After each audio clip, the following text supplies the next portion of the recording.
주간 어떠셨어요? 휴일 다 끝나고 이번 주간 또 조금 힘드셨죠? 네. 그쪽에서도 이제 중간고사 시작될 거고 여러 가지 부담들이 많을 텐데 여러분 삶은 피한다고 피할 수 있는 게 아니더라고요. 잘 맞닥뜨리는 사람이 성숙한 사람이고 지혜로운 사람입니다. 마음을 좀 크게 가지시고 오늘도 좀 자세가 중요한 것 같아요. 딱 바로 앉아볼까요 한번? 담요 좀 크게 치우고 이제 좀 추운 게 아니고 난 널 보면 잠이 와. 그러니까 잠시 하나님 말씀 같이 볼게요. 골로새서입니다. 제목 6기죠. 골로새서 3장 13절 14절 두 절의 말씀을 같이 한번 보겠습니다. 골로새서 3장 13절 12절 13절 14절 이렇게 석절을 읽을게요. 골로새서 3장 12, 13, 14 같이 한번 읽어보겠습니다. 제가 가지고 있는 성경은 신약성경 327페이지 정도에 있습니다. 골로새서 3장 12, 13, 14 짧은 말씀이니까 우리 같이 한번 읽어볼까요? 시작! 그러므로 너희는 하나님이 택하사 거룩하고 사랑받는 자처럼 긍휼과 자비와 겸손과 온유와 오래 참음을 못 입고 누가 누구에게 불만이 있고 서로 용납하여 피차 용서하되 주께서 너희를 용서하신 것 같이 너희도 그리하고 이 모든 것 위에 사랑을 더하라. 이는 온전하게 되는 띠니라. 네. 여러분, 사람은 누구나 균형을 잡으려고 하고 온전해지려고 하는 성향이 있습니다. 그래서 스스로가 어떤 데 스트레스를 참 많이 받을까요? 자기가 온전치 못하다고 느낄 때 있죠. 이 자매들이 화장을 하다 보면 별거 아닌데도 불구하고 오른쪽 왼쪽 눈썹 신경 많이 쓰더라고요. 참 놀란 사실이요. 사람 얼굴이 반으로 쪼갰을 때 똑같이 대칭을 이루는 사람은 거의 없답니다. 대칭을 이루면 미인이래요. 그래서 여러분 미인은 그림 그리기도 쉽답니다. 그냥 한쪽만 그리면 되니까. 근데 사실은 만들기가 이렇게 못생기게 만들기 오히려 힘들대요. 참 힘든 분들 모였어요. 우리 다 같이. 재밌는 얘기 듣지도 못하죠, 그죠? 그래요. 모든 사람들은 자기 온전함을 향해서 나아갑니다. 근데 성경에서요, 이 온전함을 향해 나아가는 하나님 백성들, 그리고 모든 사람들에게 주는 도전이 하나 있습니다. 자기가 온전해지려고 온전해지는 것이 아니라고 하는 것이죠. 겉의 문제가 아니라 공부나 여러 가지 다른 어떤 문제가 아니라 가장 중요한 것은 우리 안에 하나의 메커니즘을 갖고 있어야 됩니다.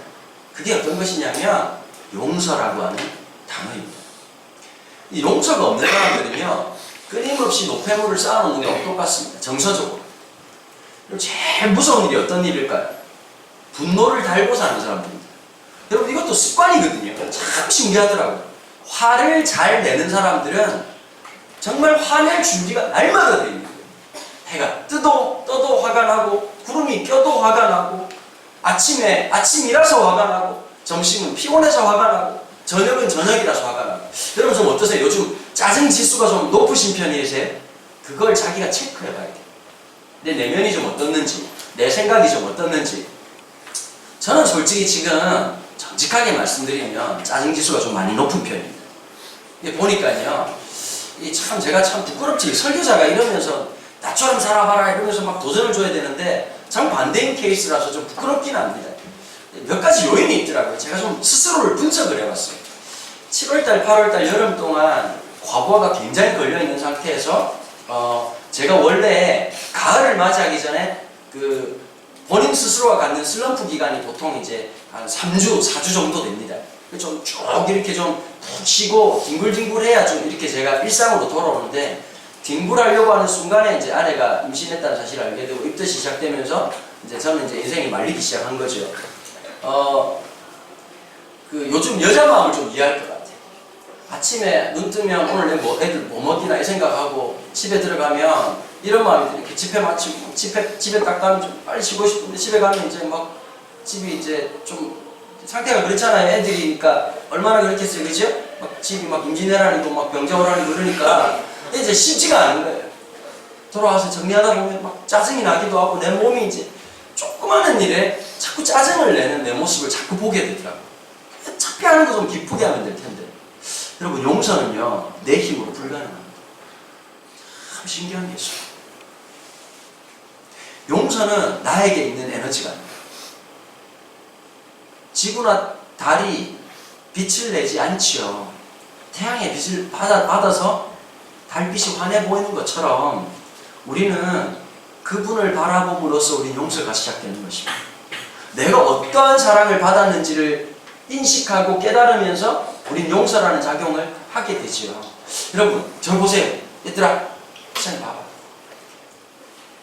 내가 요즘 제일 질문 많이 받는 게 유튜브를 우리 교회들은 거의 안 보고요. 다른 분들이 많이 보시는데 제일 궁금한 게 있대요. 화면 조금만 이쪽에 한번 돌려봐 주세요.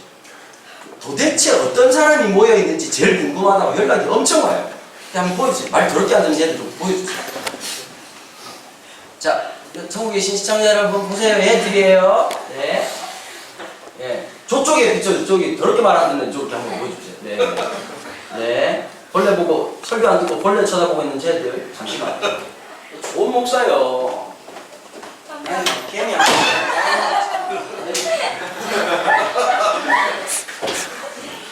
잘 보세요. 봐라. 내가 벌레만도 못하니? 날 좀 봐.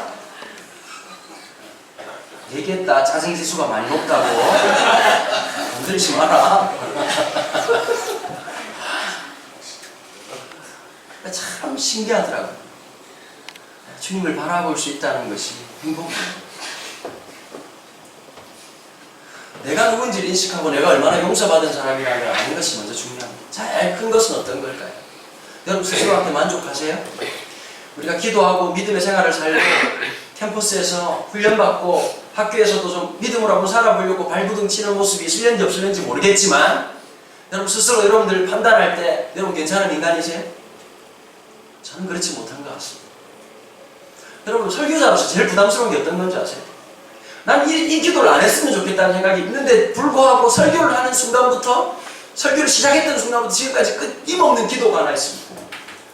내가 설교를 준비했던 그것으로 하나님 오늘 도와달라고 말을 못하겠고 어떻게 말하냐, 하나님 저를 보지 마시고 오늘 설교 들을 이 아이들이 불쌍히 여기셔서 하나님 저에게 말씀을 달라고 기도하는 좀 나에게 있는 그 뭐라 그럴까 좀 풍족하게 잘 준비해가지고 하나님 역사하셔야 된다고 똑바로 하시라고 오늘 내가 준비 제대로 했으니까 조금만 도와주시면 된다고 이렇게 말하고 싶은 본능에서 벗어나가지고 날마다 하나님 앞에 구걸하고 있는 내 모습을 볼 때마다 사실 인간으로서는 굉장히 비참합니다.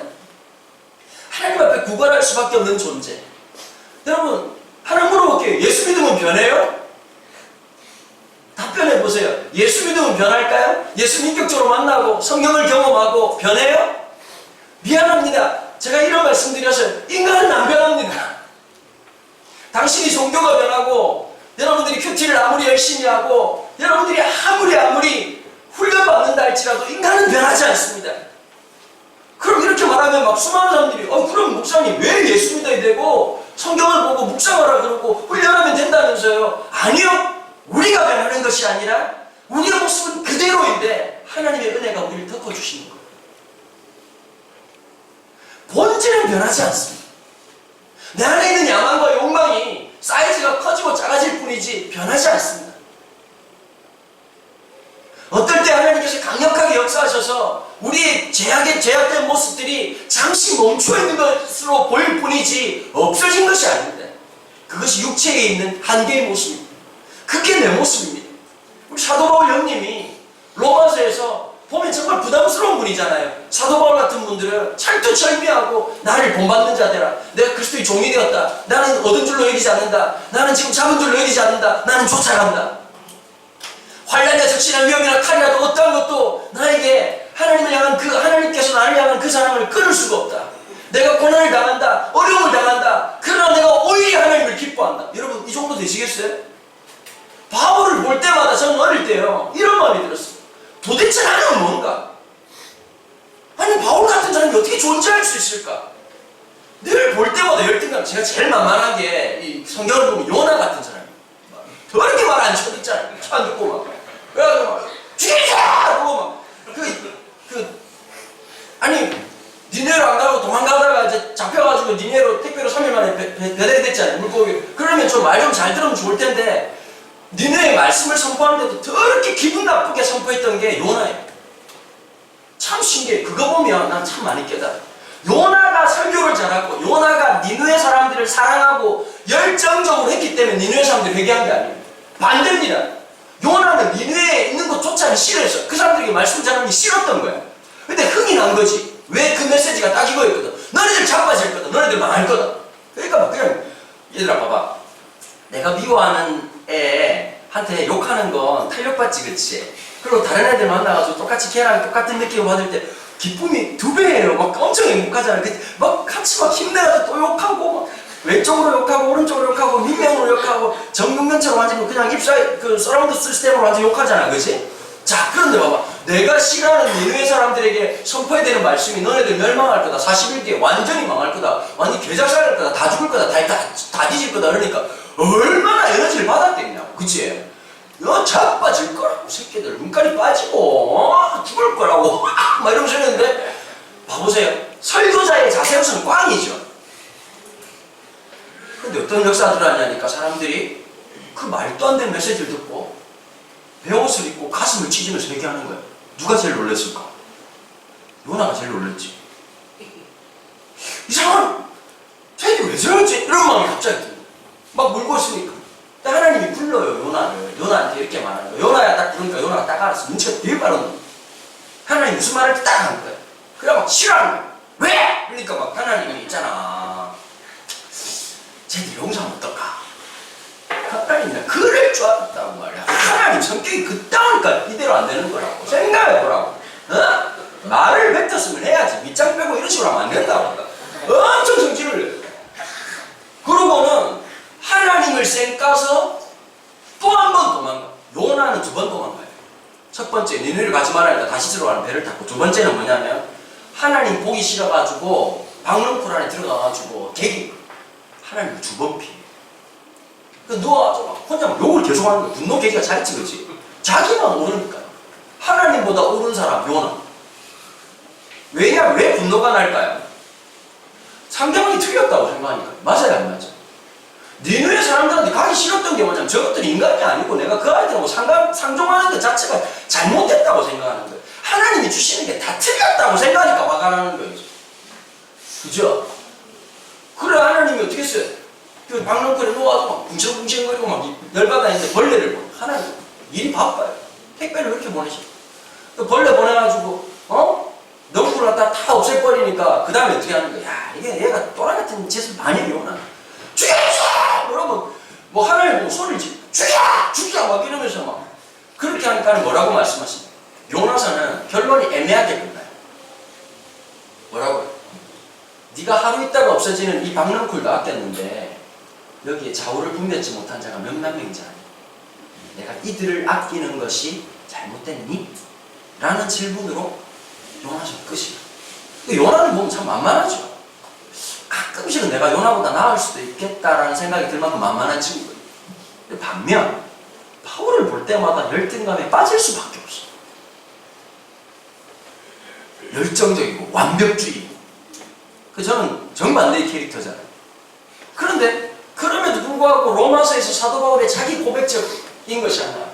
오호라 나는 공고한 자다. 이 말이 무슨 말이냐니까 나는 틈놈이다 이런 뜻이에요. 내 마음에 2가지의 마음이 있다. 하나는 하나님의 말씀을 따라가고 살고 싶은 마음이 있다. 여러분도 있으시죠? 여러분 믿음이 적든 크든 내가 하나님의 말씀대로 살아야 되겠다는 마음이 있어요 없어요? 있지요. 근데 또 한 마음은 솔직히 자 밑장을 우리 한번 까봅시다. 요거 마음도 있지만 반면에 어떤 마음도 있어요. 봐봐. 우리가 어릴 때부터 교회만 오면 우리는 수트가 몇 개 있잖아, 그치? 교회용 수트 착착착착 교회 나올 때 교회 치치치 이렇게 와가지고 교회에서 착하게 하고 학교 가면 치치치 이렇게 하고 또 요 여자들이 또 남자친구 만날 때 또 못되게 볼 때는 또 그 인격이 확 나오는 거야. 다중 인격이야 우리. 솔직히 우리 마음속에 내 욕망대로 되고 싶은 마음 있어요 없어요? 대답을 하라고 애매하게 가만히 있지 말고 있어요 없어요? 있죠. 맞아 안 맞아? 내 마음대로 하고 싶고 동생 확 쳐도 말 안 들으면 그런 마음 있어 없어? 또 없다고 해보지. 나 언니 보면 갑자기 짜증날 때 있어 없어? 있지 그치? 아빠도 믿고 엄마도 믿을 때 있지? 그치? 나중에 꽂아발라야지. 다 있을 거라고. 나도 마찬가지. 내 마음대로 하고 싶은 마음이 있어요. 때려 하고 싶은 마음. 교수님 이제 가끔씩 환자 중에서도 보면 한 대 확 좁혀고 싶은 사람들 있죠, 보면. 많죠. 헷갈려 말도 하고 말귀 못 알아듣는 사람. 그 막 그렇게 하면 됩니다. 이런데 뭐 또 물어보고 또 물어보고 이야기 저 이야기입니까? 이야기 하여튼 뭐 사람을 대한다는 건 쉬운 일이 아니에요. 성질대로 할 것 같으면 그냥 패대기를 쳐가지고 그냥 2단 열차기를 하고 싶은 마음, 내 마음속에 내 마음대로 하고 싶은 욕망이. 근데 이 바울 형님이 자기도 그 마음이 있거든. 근데 참 우리가 데칼코마니구나, 비슷한 인간이구나 라고 생각이 들었는데 그 다음 말이 위로가 되고 이 두 마음이 날마다 싸우는데 누가 이기느냐? 내 마음대로 살고 싶은 그 마음이 이긴다. 바울 형님. 그러면서 오라 나는 공부한 자로다 라고 말하는 거예요. 누가 이 사망의 몸에서 나를 건져낼고, 그러고 나다 누구를 얘기하니까 찬송하리로다. 내 몸 안에서 소망이 없다는 거, 내 의지. 여러분, 인간은요 아무리 선한 일을 하고 아무리 좋은 일을 해도 인간이 갖고 있는 자체가 죄악이기 때문에 선할 수가 없는 거예요. 우리에게 유일한 소망이 되신 분은 하나님이십니다. 예수 그리스도가 되십니다. 그분을 바라보기 시작할 때 하나님이 나의 그 모든 것들, 내가 나 스스로를 싫어하는 그것조차도 용서하시고 사랑하신 증거의 자리가 어디죠? 십자가 아닙니까? 내가 모든 것을 용서하신 자리. 여러분 다 용서되세요? 스스로에 대한 성격에 대해서 다 용서되세요? 마음에 안 드는 거 너무 많죠? 여러분 꼼꼼하다는 말 듣는 사람들, 여러분 나름대로 꼼꼼하신 분들은 내가 꼼꼼한 게 스트레스 되지 않아요? 내가 왜 이런 거 저런 거 생각 다 해야 되는지 짜증나지 않아요? 그냥 리포트 할 때 어떤 애들은 척척척척 알아가지고 뭐냐고, 맞추고 또 몰라 뭐 교수가 다 모르겠지 모르고 바쁠 텐데 걔도 이러면서 막 내는 애들인데 보면은 혼자 치고 난 다음에 이 문장이 서로 안 맞는 것 같아요. 한 문장 쓰는데 그냥 아니 하루 종일 보내다가 막 남들이 보면 계속 자리에 앉아 있으니까 앉아있는데 고민하다가 한 줄을 못 숨겨.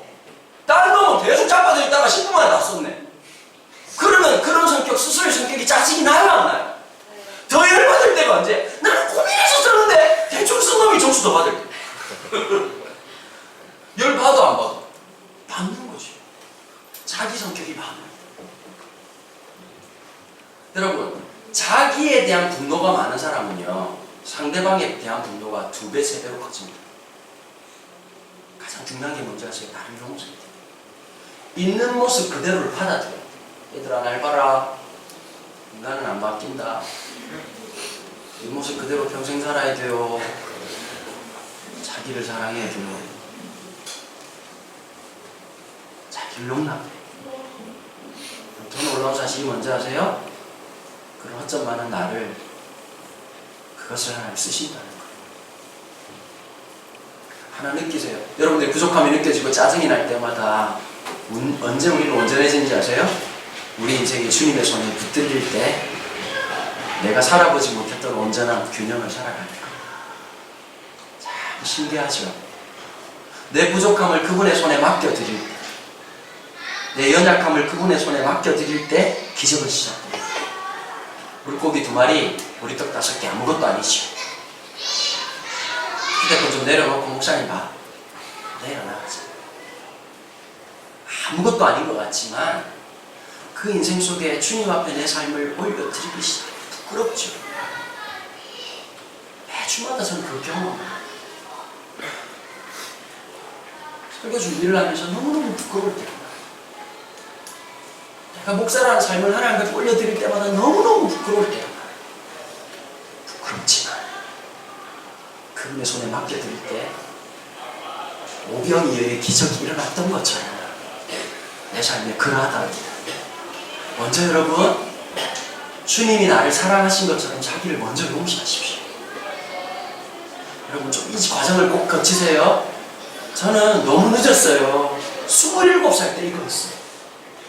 그럼 저는요 가학적 공동체에서 자랐거든요. 예수 믿는 사람들 중에서 가학증 환자가 많아요. 저는 늘 그런 공동체에 살았어요. 아침에 눈 뜨면 제 영적인 지도자가 뭐라고 물었냐니까 하루에 몇 시간 기도하냐고 물었어요. 성경 몇 장 읽느냐고 물었어요. 그러니까 제가 얼마나 열심히 20대를 40일 철야를 28번 했다니까. 여러분 저는 기도할 때 보통 한 번 하루에 기도하면요, 기도 훈련할 때는요 밤 12시에 시작하면 새벽 5시까지 기도했어요. 기도 제목 5개 가지고 1시간씩 기도하는 거예요. 심지어 제일 많이 기도했을 때는 40일 교회에서 40일 처리하고 우리 공동체 또 40일 두 40일이 합쳐진 거예요. 밤 9시에서 12시까지 기도하고 12시에서 새벽까지 기도하는 거예요. 그렇게 밤이 많다고 기도해 보셨어요?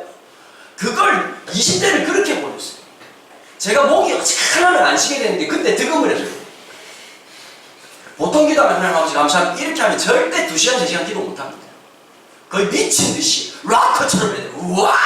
뭐 이러면서 기도할 때 막 주여 이러고 막 그러면 나중에는 쉬다가 목이 지쳐요. 그 목이 이렇게 말합니다. 더 이상 쉬는 것도 힘들다. 이러면서 득음을 하기 시작합니다. 제가 피고름이 2번 났어요. 그러니까 나중에 목소리가 걸쭉해지더라고요. 이게 동편제, 소편제를 왔다 갔다 하면서 소리가 나와. 그런데 그 시간을 보낼 때마다 그 지도자가 나보고 하루에 몇 시간 기도하냐? 얼마나 기도하냐? 날마다. 그러니까요. 자기의 죄성을, 자기를 미워하는 거예요. 잘 들으셔야 돼요. 우리가 죄악에 대해서는 예민해야 되지만 죄성을 갖고 있는 나를 미워하는 행위로 가버리면 위험해지는 거예요. 어디로 가야 돼요? 이런 죄성이 어떤 죄성이라는 거예요? 내가 여전히 내 인간의 죄성을 가지고 있지만 이것조차도 용서하신 주님을 바라볼 때 신앙이 달라지고 건강해지는 거예요. 이런 나를 용서하셨구나 하나님께서. 어떻게 그럴 수 있을까? 신기한 게 있어요. 내 죄성을 미워하고 계속 묵상하면 원망과 분노가 더 많아지고요. 자기 스스로를 혐오하게 되고 또 그 잣대로 상대방을 쳐다보면서 또 상대방을 막 비판하기 시작해요. 이게 신기한 게 있어. 내 죄를 묵상하는 게 아니라 이런 나를 인식하고 고통스러워. 근데 하나님이 어떻게 이런 나를 용서하시고 변함없이 좋을 때뿐만 아니라 가장 최악 바닥을 치고 있을 때도 나를 용서하시고 요한복음에 있는 것처럼 자기 사람을 사랑하실 때 끝까지 사랑하신 그 하나님 사랑이 어떻게 가능했을까? 내가 용서받은 사람이구나. 내가 하나님의 사랑을 입은 사람이구나 라고 느끼기 시작하면 어떻게 되는지 아세요? 나를 용서하시잖아. 참 신기하죠. 하나님 제가 영 안 될 놈처럼 보였나 봅니다. 그래서 제가 어떻게 했냐니까 27살 때 하나님께서 뜻하지 않은 유학을 가게 했습니다. 그럼 다른 사람들은 유학 갈 준비를 하잖아요. 전 유학 갈 준비를 2주만 했습니다. 2주 동안도 뭐 했냐? 너무 어안이 벙벙하고 좀 제가 그런 놈이에요. 지금 많이 좋아진 거예요. 그때는 좀 준비를 해야 되잖아요. 유학 가기 전날 밤에 우리 아버지가 묻더라고. 짐은 쌌냐고. 그때 느꼈죠. 아, 짐을 싸야겠다. 전날 썼어요.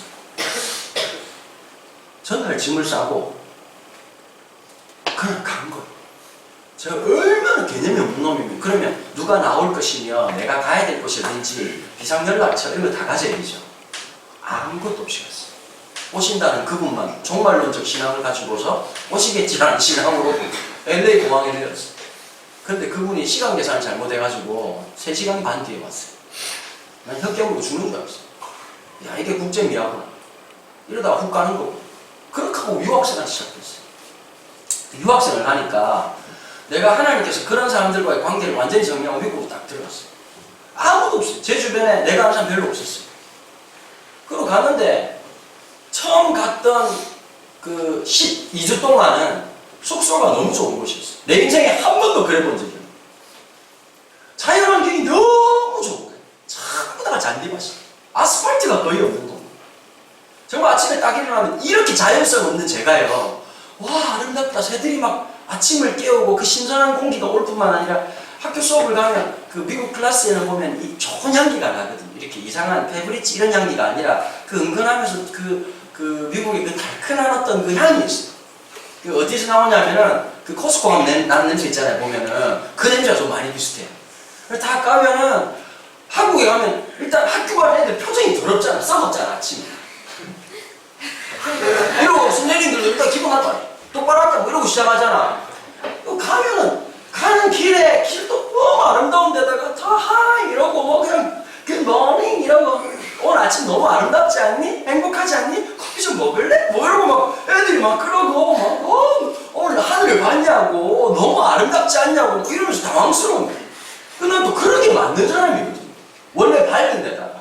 그리고 막 수업하고 딱 끝나고 나면 또는 칭찬을 내가 너무 많이 들었어. 너 영어 너무 잘한다. 완벽하다. 뭐 탁월하다 이런 말을 들으니까 또 뭐 업이 돼가지고 와가지고 있는데 너무 좋은데다가 제가 있는 숙소에 풀장이 있었어요. 여러분 아무도 없는 풀장에 수영해 보셨어요? 내가 독차지하는 느낌. 뭐 수영하다가 너무 기뻐가지고 너무 신기하게도 내가 이렇게 살 수도 있구나 싶어가지고 수영하다가 웃었던 기억이. 그러고 있다가 내 입에서 찬송이 하나 터져나오더라고요. 참 아름다워라 주님의 세계는. 내가 보통 안 부르는 노래, 내가 평생 하면서 안 부르는 노래인데 그 노래가 터져나오더라고요. 그러다가 그것도 여러분 보통 이제 그 유학을 가면 3개월 행복합니다. 그 다음에 이제 드디어 어떻게 되냐니까 우울증이 오면서 향수병이 시작돼요. 홈세이기 시작돼요. 다 마음이 힘들어지고 우울해지더라고요. 그때 누구의 책을 제가 읽기 시작했냐면 헨리 나우엔이라고 하는 영성가의 책을 읽기 시작했어요. 그 사람의 보통 제가 읽었던 영성에 대한 책은 뭐 허드슨 테일러 뭐 주님을 위해서 죽어라 뭐라고 완전히 헌신하고 내 삶을 내가 좋아하는 거 내 욕망도 다 내려놓고 주님께 나아가야 된다.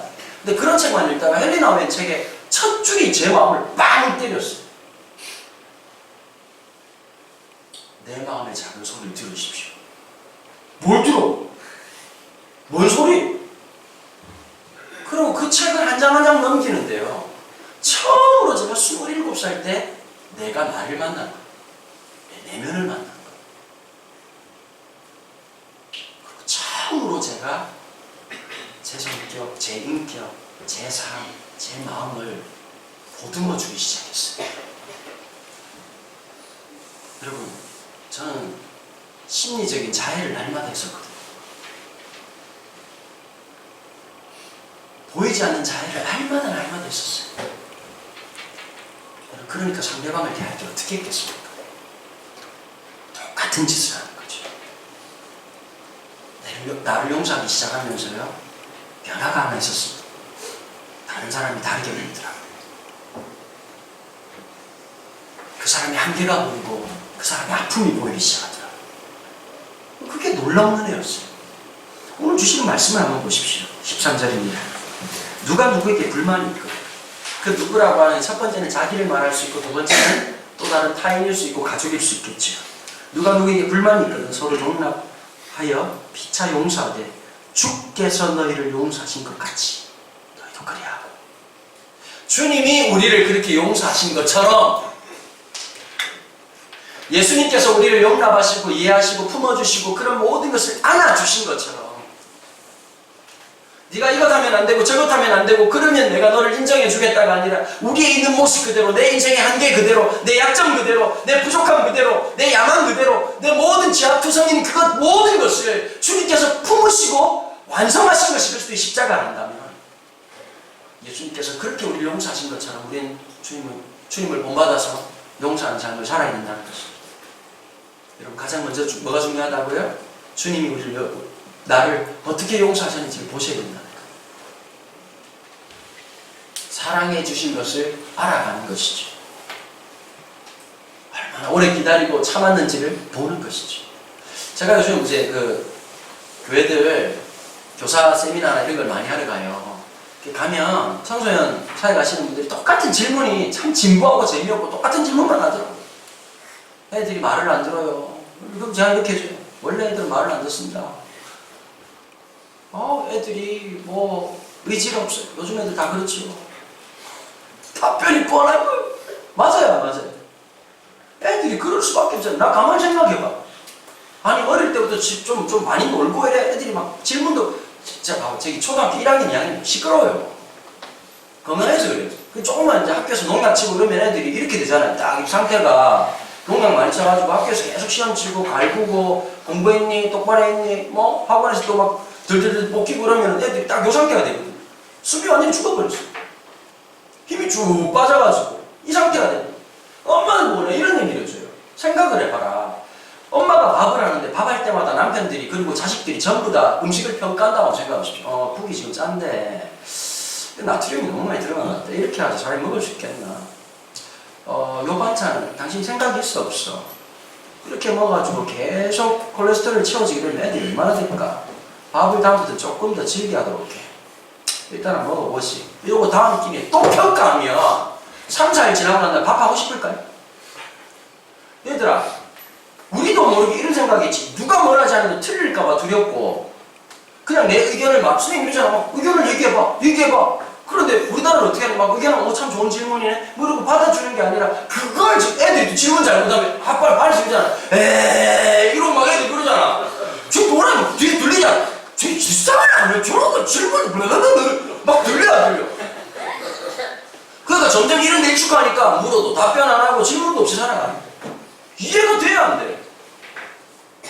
우리하고 다른 세대를 살아가고 어쩌면 이런 상처와 내상을 입고 있으니까 그런 마음이. 그러니까 요즘 10대들이 어떨까요?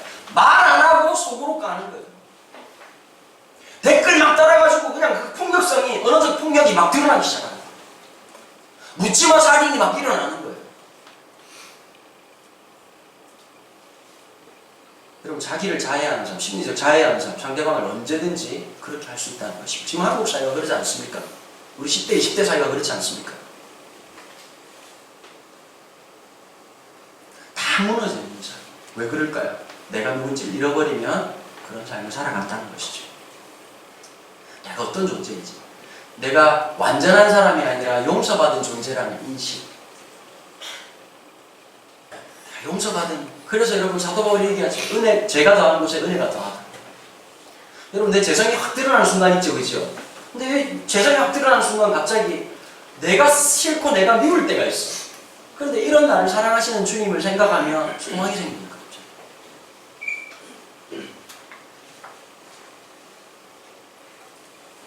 그런 나를 용서하시는 거예요.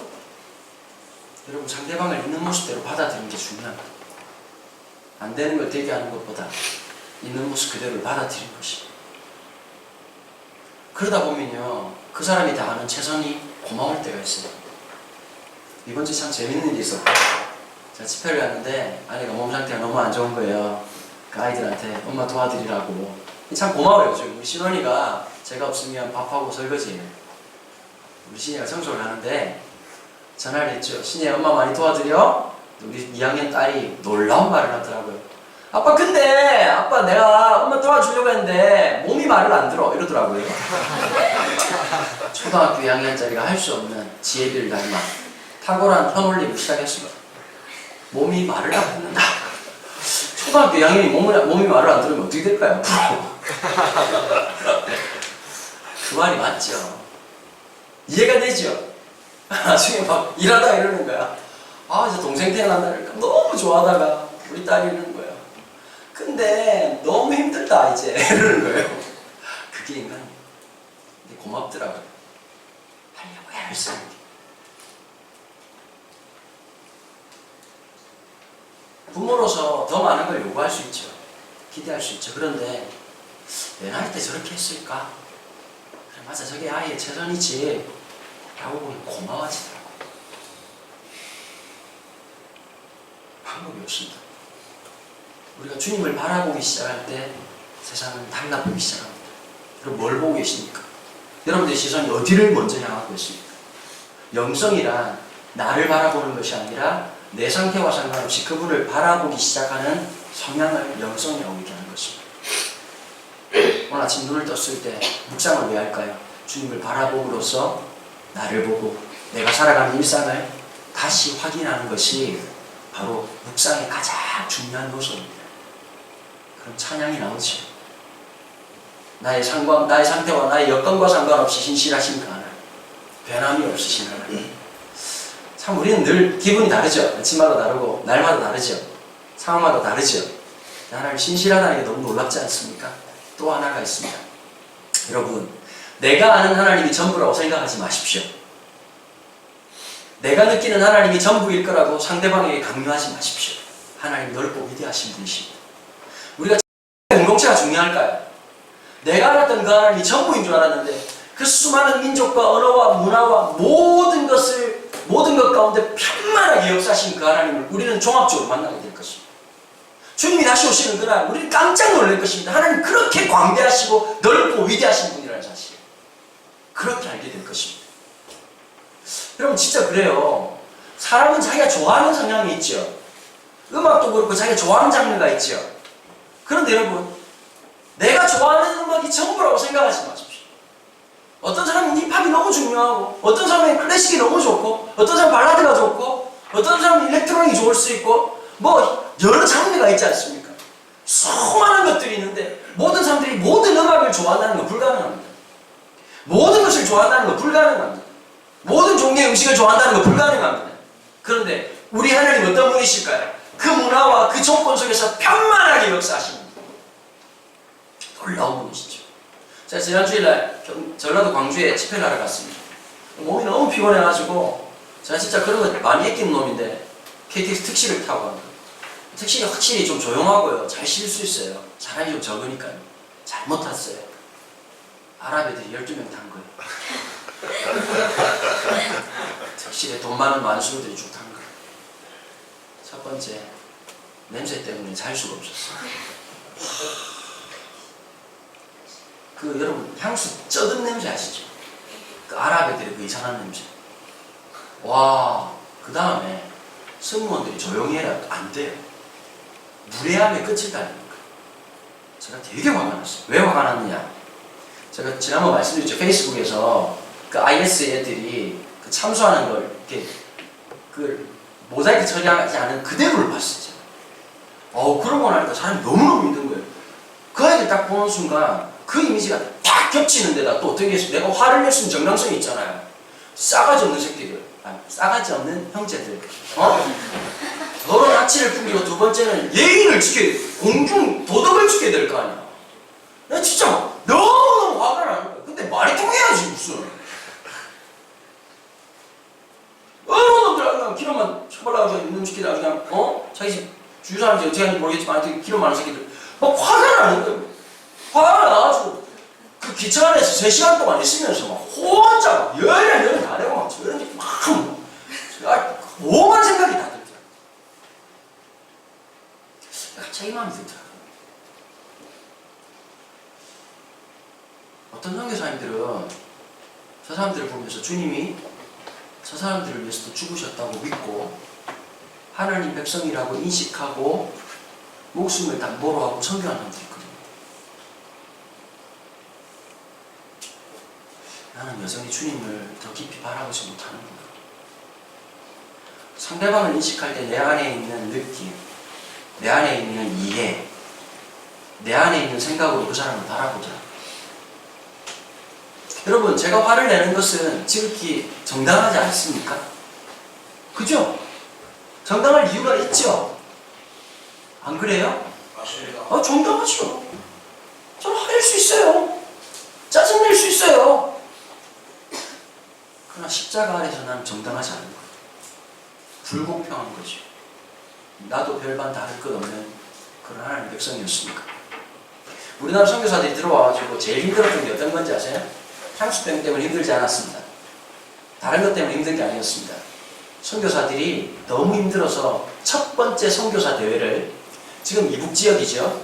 냉면으로 유명했던 원산이라는 지역에서 그 원산에 공격을 엄청나게 해가지고 원산 폭격이라는 말이 생겼잖아요. 그 남자들 머리 박는 걸 원산 폭격이라고 이렇게 얘기를 하게 되는데 그게 이제 그 한국 전쟁 때 일어났던 일이었어요.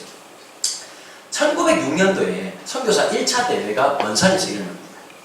일어나는데 캐나다 선교사였던 게일이라고 하는 선교사가 자기가 정직하게 그 고참이었거든. 이분이 나와서 뭐라고 말했냐니까 저희를 회개합니다. 선교사들 앞에서 내가 이 민족을 사랑한다고 말했지만 전 사랑하지 않았습니다. 그 당시에 여러분 한번 생각해보세요. 구한말에 한국 사람들을 보였댔어요. 우리가 지금 후진국 사람들 바라보는 것보다 더 부졌을 거 아니에요. 전쟁이 가장 떨어진 나라, 가장 더러운 나라, 가장 미개한 나라. 그 나라 사람들을 보면서 게일 선교사가 사랑한다는 거, 가까이 간다는 게 너무너무 힘들었다. 그 죄를 자기가 고백했어요. 그때부터 선교사들이 여기저기서 훌쩍훌쩍 울기 시작하면서 나도 그랬다. 우리의 죄는 여기에 있었다. 나는 옳고 나는 구원받을 사람처럼 느껴지고 이 사람들은 아니라는 생각이 너무 강했었다. 회개하기 시작하면서 1907년도 평양 장대연구에서 일어났던 부흥의 역사는 사실 그 회개운동부터 시작됐던 거예요. 인식이잖아요. 내가 누구인지, 내가 용서받아야 될 대상이라는 거예요. 오늘 말씀을 정리할까 합니다.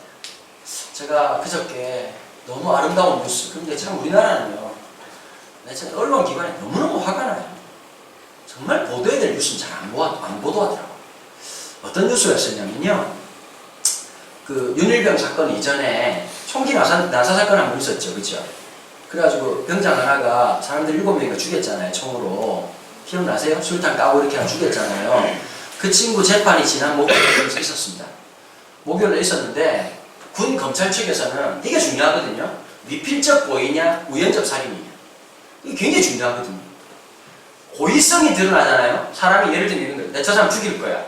그리고 칼을 준비하고 어떻게 죽일 거야 라고 딱 하잖아요. 그러니까 이 사람이 범죄하는 행위가 의도적이었다라고 되면은 의도적 살인은 최하 20년입니다. 20년 이상입니다. 그런데 사람들이 막 이렇게 하다가 막 붙어가지고 갑자기 막 이 새끼야 막 이렇게 하다가 막 갑자기 열받아가지고 옆에 있는 게 없나 해가지고 이렇게 사람을 살해하잖아요. 그러면 징역이 5년 이상입니다. 전혀 다른 거예요. 근데 이제 검찰 측에서 뭐라고 말했냐니까 이건 의도적이다. 사람 죽이려고 작정한 거다. 그리고 얘는 어떻게 말할까요? 당연히 자기는 그치요. 아니다, 나를 놀리고 왕따시켰기 때문에 순간 울컥해가지고 사진을 보고 그림을 봤는데 찐따 같은 새끼 이렇게 써있는 걸 보고 나도 모르게 열이 받아가지고 그렇게 한 행동이다. 근데 이제 검찰 측에서는 네가 조준사직 사격하지 않았느냐. 사격이라는 것도 이런 게 있거든요. 총을 보면은 단발로 쏘는 게 있고 연발로 쏘는 게 있어요. 수무창들이 딱 넣고 두룩 갈겼다. 그럼 이건 그냥 홧김에 한 것일 수 있지만 조준 사격을 했다는 것은 내가 누구를 죽일지 누구를 죽이지 말지를 생각했다는 거죠. 했다는 거거든. 그래서 이제 검찰 측에서 막 얘기를 하고 이렇게 한 거예요. 근데 이제 그 공방이 막 보고 갔는데 그날 누가 왔냐면요, 죽은 아이들 부모님들이 왔어요. 그냥 봐보세요. 법원에서 제일 힘든 사람 누굽니까? 솔직하게 판사죠. 검사도 변호사도 아니에요. 그죠? 판사예요. 근데 이 사건에 있어서 법리적인 모든 것을 판단하는 판사보다 더 높은 단계에 있는 사람이 있습니다. 사실관계에 연관되어 있는 부모입니다. 그 부모가 뭐라 그랬냐? 참고인 자격으로 발언을 했어요. 그 부모들이 울면서 한마디 하니까 그럼 이 친구가 죽게 되길 바라지 않는다. 그 다음 놀라운 말을 했어. 우리 당신을 용서한다. 갑자기 그 재판장이 숙연해진 거야. 용서 없는 이 땅에 용서가 선포된 거죠. 그럼 그 부모가 그게 가능했을까요?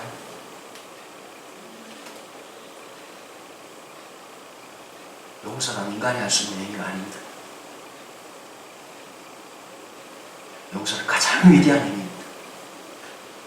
이 땅을 살리는 것은 제도나 개혁이나 정치나 돈이 아닙니다. 용서입니다. 여러분 스스로 용서하십시오. 예수 그리스도의 사랑은 용서하는 공동체의 사람들입니다. 십자가를 따른다는 것은 그러한 삶을 고백하는 것입니다. 우리에게 주어진 한 주, 그리스도의 제자답게 살아가는 한 주가 되기를 주님의 이름으로 축원합니다. 기도하겠습니다. 같이 한번 기도하실까요? 기도할 때 하나님, 저 스스로를 용서합니다. 내 연약함, 내 마음에 들지 않는 것, 나를 용서하신 주님을 따라 나를 용서합니다. 있는 모습 그대로 나를 받아들이게 하시고, 그래서 하나님, 나도 주님처럼 용서의 삶을, 내가 용서받은 자로서 용서를 사는 하나님의 삶을 되게 하여 주옵소서. 합심해서 같이 한번 기도할까요? 하나님 아버지 감사합니다. 주님, 제가 용서받은 자입니다. 우리 여기 있는 모든 사람들이 정도의 차이가 있는 것을 마치 본질적 차이가 있는 것처럼 말할지 모르지만 그냥 우리 용서받은 자라는 동질의 사람입니다. 아버지 하나님, 이 용서받은 자라고 하는 내 정체성으로 나를 용서해 내게 하시고, 주님의 그 사랑입니다. 주님의 그 용서를 내가 받아내고, 그리고 하나님 그 사랑을 나에게 적용할 수 있는 인과 능력이 있기를 간절히 소망합니다. 하나님, 나에게는 없습니다. 내가 주님을 바라보기 시작할 때, 주님을 의뢰하기 시작할 때 그런 기적은 시작됩니다. 아버지 은혜를 베풀어 주옵소서. 하나님, 이 땅에 분노가 가득 찬, 증오가 가득 찬 이 땅 위에서 주님 십자가의 그 사랑이 오늘 우리 속에서 드러나게 도와주시고 나에게서 적용되게 도와주시고 내가 주님을 따라가는 용서 공동체의 삶을 살게 하여 주옵소서. 예술수의 공동체, 예수님의 그 놀라운 은혜의 역사가, 하나님 예수의 사람들이 살아갔던 그 놀라운 역사가 우리에게 있기를 소망합니다. 이 땅 위에 하나님 우리가 살아가는 현실 위에, 우리가 살아가는 아버지 학급과 교실과 우리의 가정과 우리의 관계와 우리의 만남 위에 하나님 이 놀라운 은혜가 더해지게 하여 주옵소서. 주께 모든 것을 부탁합니다. 하나님 감사합니다. 참 용서가 없는 세상을 살아갑니다. 가늠하는 현장에서 잡혀왔던 한 여인을 향한 모든 사람들의 분노에 돌을 들고 내려치려고 하는 그 사람의 눈빛 속에서 주님께서 죄 없는 자가 돌로 치라라고 하는 그 한 말씀이 자기를 보게 했습니다. 하나님, 우리 자신을 보게 하여 주옵소서. 조금도 다를 바 없는 우리의 모습, 그날 여기서만 머물지 않고 그런 나를 용서하신 주님을 바라보게 하여 주옵소서. 무한히 용서하시고 용서를 지나 깊이 사랑하셨던 그 하나님의 놀라운 은혜를 보게 하여 주옵소서. 그 은혜를 바라보기 시작할 때 나를 용서할 수 있고 이 땅 위에 복음의 역사, 용서의 역사가 우리의 순종을 통해서 드러날 줄로 믿습니다. 하나님, 그 은혜의 역사를 우리 가운데 허락하여 주옵소서. 여기 있는 사람들 한 명 한 명이 이 일주일이란 새로운 시간 앞에 주님을 따르는 삶을 사는 제자 공동체의 삶 되게 하여 주옵소서. 오늘 드려진 우리의 예물과 찬양과 기도와 마음의 결심을 주님 받아주시고 우리가 주의 말씀 앞에, 주의 은혜 앞에, 주님의 그 사랑과 용서 앞에 이끌려가는 삶 되기를 간절히 소망합니다. 주 예수 그리스도의 은혜와 하나님 아버지의 사랑과 성령의 교통하심, 주님의 용서, 주님의 사랑, 주님의 용납하심을 함께 살아가기로 소망하는 주의 백성들 머리 위에 지금부터 영원토록 계시기를 축원하옵나이다. 아멘. 함께 해주신 여러분 감사합니다. 우리